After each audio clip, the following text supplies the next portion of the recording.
Welcome to the live announcement of the Oklahoma Hall of Fame, Class of 2019.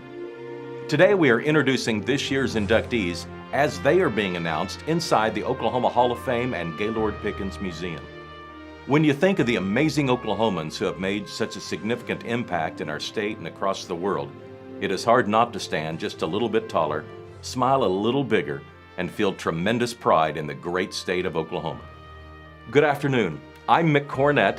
I'm on the board of directors of the Oklahoma Hall of Fame, and I'm excited to announce the 2019 class of the Oklahoma Hall of Fame.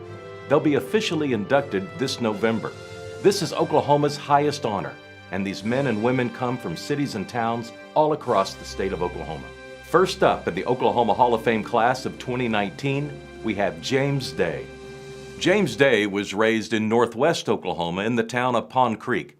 He spent 44 years in the energy sector, 14 years at One Oak, and 30 years at the Noble Corporation, where he served as the chairman of the board, the chief executive officer, and president. He and his team helped build one of the largest worldwide offshore drilling companies, which started in Oklahoma in 1921. Over his tenure, the market capitalization grew 15,000%, and the company became a member of the Standard & Poor's 500 and Fortune 500. Day has served, or is currently serving, on 7 public companies' board of directors. Day, through the James C. and Tricia K. Day Foundation, has been a strong supporter of many Oklahoma endeavors. Entities supported are the Cherokee Strip Regional Heritage Center, the National Cowboy and Western Heritage Museum, the Oklahoma Historical Society, the Oklahoma History Center, the Oklahoma Foundation for Excellence, the Charles B. Goddard Center for Visual and Performing Arts, Arcadia Trails, Pond Creek Hunter High School, and the University of Oklahoma, which recently inducted him into the Seed Sower Society. Day also served as the co-chair for the 125th Live On University campaign for the University of Oklahoma. Next is Tricia Everest, one of Oklahoma City's great community supporters. A fourth-generation Oklahoman, Tricia Louise Everest is a graduate of Vanderbilt University and the University of Oklahoma. With an innate desire to make a difference in the lives of others, she served as Assistant Attorney General for the state of Oklahoma before taking a leave of absence to pursue service-oriented projects and posts. Since that time, Everest has worked with community leaders in the fields of criminal justice, mental health, and the arts to create pathways for children to overcome trauma and adverse childhood experiences. Her focus is to provide men and women the tools to pave new roads for their children's absence of abuse, poor health, poverty, incarceration, or addiction. For her service and dedication, Everest has been named Volunteer of the Year for the YMCA and YWCA. She was the Compassionate Citizen of the Year by the Oklahoma Foundation for the Disabled, and the John and Berta Fay Rex Community Builder Honoree by the United Way of Central Oklahoma. Her current engagements include Chair of Palomar, a group of service-oriented agencies, Chair Emeritus of Remerge, a comprehensive female diversion program, and she serves on the Access to Justice Commission, charged with developing and implementing policies that make quality legal justice available for low-income Oklahomans. Everest lives in Oklahoma City. Let's welcome our next inductee, who is the only Oscar-winning filmmaker living in Oklahoma. Oscar, Academy, and Emmy Award-winning producer Gray Frederickson's career has spanned more than 5 decades. 3 of his films are included in the American Film Institute's Top 100. A native of Oklahoma City, Frederickson attended Cassidy School and the University of Oklahoma before making it on the big screen. With more than 50 titles to his credit, the list includes The Godfather Trilogy, Apocalypse Now, Bad Girls, Ladybugs, and the cult hit, written and filmed in Oklahoma, The Outsiders. Shortly after producing South of Heaven, West of Hell in 1999, Frederickson returned home to support the creation of a technical digital cinema program at Oklahoma City Community College. Graduates are now finding success and recognition in the entertainment industry throughout the United States. In addition to the 9 movies Frederickson has produced locally through his production company, Graymark Productions, He has recently teamed with longtime friend and colleague Francis Ford Coppola to produce Distant Vision in the college's movie studios. A former vice president of Lorimar Warner Brothers and member of the Academy of Motion Picture Arts and Sciences, Academy of Television Art and Sciences, Directors Guild of America, and the Screen Actors Guild, Frederickson is married to Karen and is the father of two, Kelsey and Tyler. Next up is the first Indigenous astronaut to fly in space and perform a spacewalk. John Bennett Herrington is a retired United States naval aviator, naval test pilot, and NASA astronaut. A native of Wetumka, Oklahoma, he graduated from Plano Senior High School in Plano, Texas, and went on to earn a Bachelor of Science in Applied Mathematics at the University of Colorado, Colorado Springs. He enlisted in the United States Navy, earning a Master of Science in Aeronautical Engineering at the U.S. Naval Postgraduate School, and earned a place in NASA's Group 16 astronaut class of 1996. In 2002, Commander Herrington flew on the Space Shuttle Endeavour STS-113, the 112th shuttle mission. He logged more than 330 hours in space and performed 19 hours and 55 minutes of extravehicular activity, the 143rd person to walk in space, and the first Native American in history. Since retiring from NASA, his focus has been promoting STEM, science, technology, engineering, and math education and careers, particularly for Native American youth. He undertook Rocket Trek, a 4,300-mile cross-country solo bicycle ride from the state of Washington all the way to Cape Canaveral's Kennedy Space Center. He earned a PhD in education from the University of Idaho, and he wrote a children's book, Mission to Space.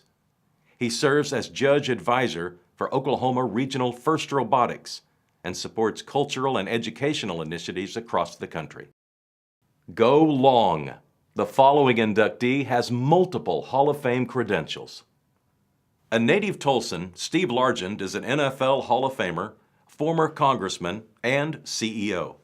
For 14 years, he was a record-setting receiver with the Seattle Seahawks, setting 6 different NFL career records and participating in 7 Pro Bowls.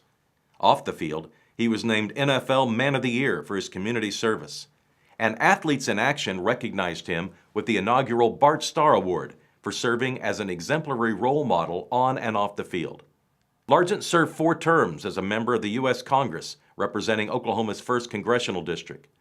During his tenure, he served as the Vice Chairman of the Energy and Air Quality Subcommittee and on the Telecom Subcommittee, the Oversight and Investigations Subcommittee, and the Environment and Hazardous Materials Subcommittee. As President and CEO of CTIA, a trade association representing the wireless communication industry in the U.S., he saw extraordinary growth in the wireless industry with limited interference from the regulatory agencies and Congress. Largent's for-profit and nonprofit board service includes Cross First Bank, the University of Tulsa, and Code 3, an organization mending the relationship between law enforcement and local communities. The father of 4 and grandfather to 10, Largent and his wife Terry make Tulsa their home.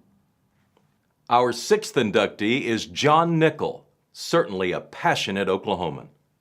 Born in Muskogee, John Nickel grew up alongside his brother working in his parents' retail landscape nursery. At the age of 22, he established Greenleaf Nursery Company Wholesale on Lake Tenkeller.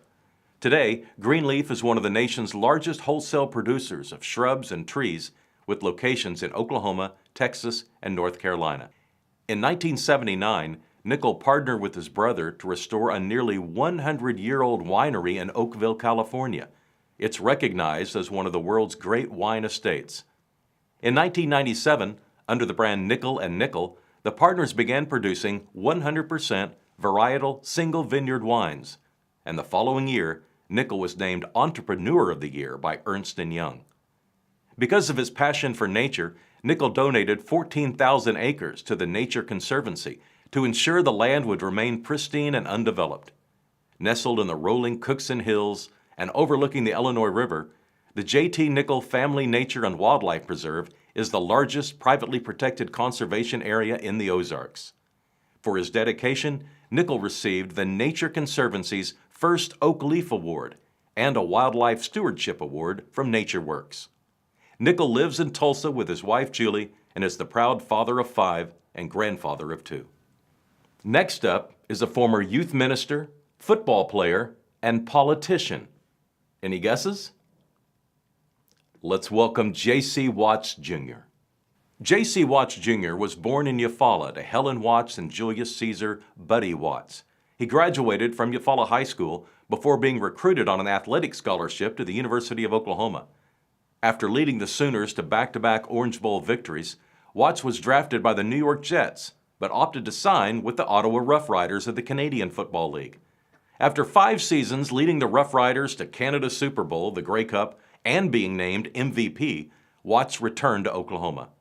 He served as youth pastor for Sunny Lane Baptist Church in Del City before becoming the first African American elected to a statewide office when he ran successfully for a seat on the Oklahoma Corporation Commission.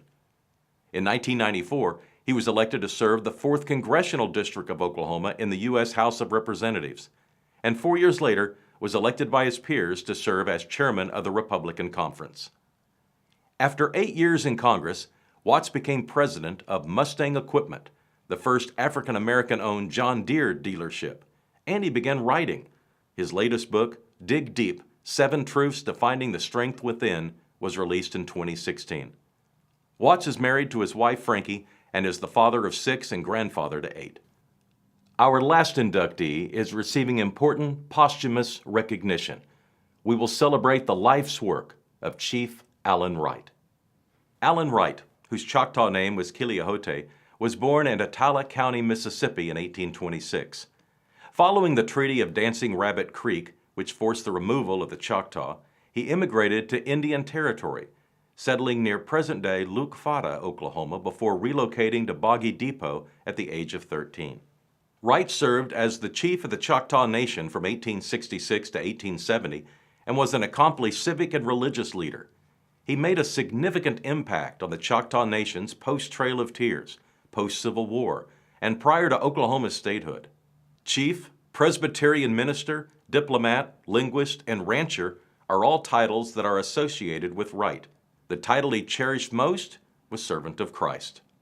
Wright is best known for suggesting the name Oklahoma for the new territory during his role as lead negotiator of the Choctaw-Chickasaw Treaty of 1866.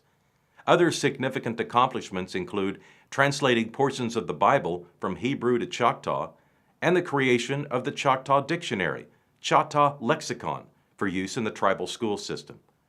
Learning was a lifelong passion for Wright, who earned both bachelor's and master's degrees in the 1850s, remarkable accomplishments for the times, and especially considering he did not begin his formal education until age 10.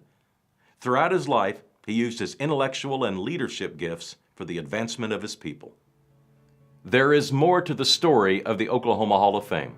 We share inspiring stories about Oklahomans throughout the entire year. The Gaylord-Pickens Museum serves as a historic monument to Oklahoma's biggest asset, its people, and the inspiring stories we can all learn from. The Oklahoma Hall of Fame is also the leader in publishing Oklahoma's history. We distribute books and magazines to libraries and schools all across the state. Teachers can access unique curriculum, and students from all 77 counties in Oklahoma can participate in scholarship opportunities throughout the year. We offer free field trips for students statewide, free family fun programming, specialized tours, gallery exhibits featuring Oklahoma artists, and extensive interactive exhibits. Remember, you can nominate a deserving Oklahoman for induction in 2020 beginning May 17, 2019. Also, be sure to tune in on November 21st to see the 92nd Oklahoma Hall of Fame banquet and induction ceremony on Facebook Live. There is a lot to explore at the Oklahoma Hall of Fame. Start by going to our website at oklahomahof.com. And on social media, you can follow us at OklahomaHOF. On behalf of the officers and directors of the Oklahoma Hall of Fame, thank you for tuning in to celebrate the class of 2019. They are receiving Oklahoma's highest honor, induction into the Oklahoma Hall of Fame.